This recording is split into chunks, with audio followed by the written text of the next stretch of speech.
Hi guys, welcome to TFA Files TV. We are back again with the latest gossip nyaya dziri kupisa dziri kutenderera social media. Chakabvondoka muZimbabwe. Premises belong to Kudata Gwirei, John Mangudya, Chinoma Chakaire and Sewiknel were bombed last night.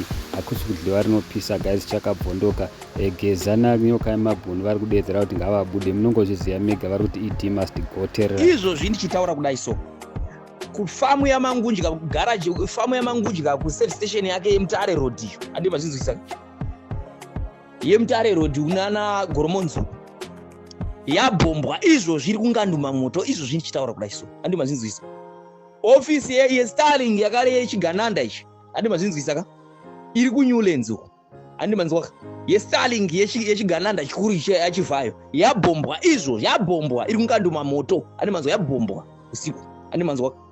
Office yakudata Gwirei yekuNewlands yabombwa, ndichitaura futi kudai andi mazvinzisa ka safe station raTagwirei DA akatora kamagaraji aya ningoizo kungoginya mvura vachiita zvakara zvokumba mari izvi yabombwa, iri kuGreenara. Endai munotarisa nzvimbo dzandiri kutaura idzodzo andi mazvinzwisa. Hapana chatisiri kuziva andi manzwa, and let it be clear kuti ayo masigns chete andi manzwa ka mamwe akawanda akutobombwa rega tsobuda pachena. Vageza vakakutaurirai wane vakataura kuti hapana chiri kuzodzoka kumashure, mune saini yamuchaona, mune zvamuchaona. Ezvi zvatotanga andi manzwa, tichatanga ari kubombwa iwaika. Vapedza kubomba kwacho vachauya kuzokubata izvigananda. Wait, hamuna chamati maona andi mazvinzwisa. Iwe waiganza kaiwe uchiti zvanzi maofisi angu anochengetwa nemasoja. Masoja anochengeta maofisi ako ndapiko? Indau chinyepera nyika zvisina nebasa rese, zviri very legendary kudaro iwewe. Hamuna chamati maona. Musi wa31 munhu wese mumastreet andi mazvinzwisa ka. Kana pana ari kuti nyoka yemabhunu anonyepa, nzvimbo dzandataura idzo endai muzvionere. Kwabombwa andi manzwa ka, kwabombwa. Hapana pandakabvira ndataura zvinhu zvisina kuitika ini, ndikutotaura izvozvo ndichitogumisidza andi mazvinzwisa. Ende patakatanga struggle iyi taizviziva kuti kana takatanga struggle iyi tichatsvagirwa mhosva. Vachada kutanga kuenda kunotsvaga pano, votaura zvino, votaura zvino, but nothing andi mazvinzwisa. Hapana chiri kuzofa chakachinja, ende hatisi kumbofa takadzoka kumashure andi mazvinzwisa.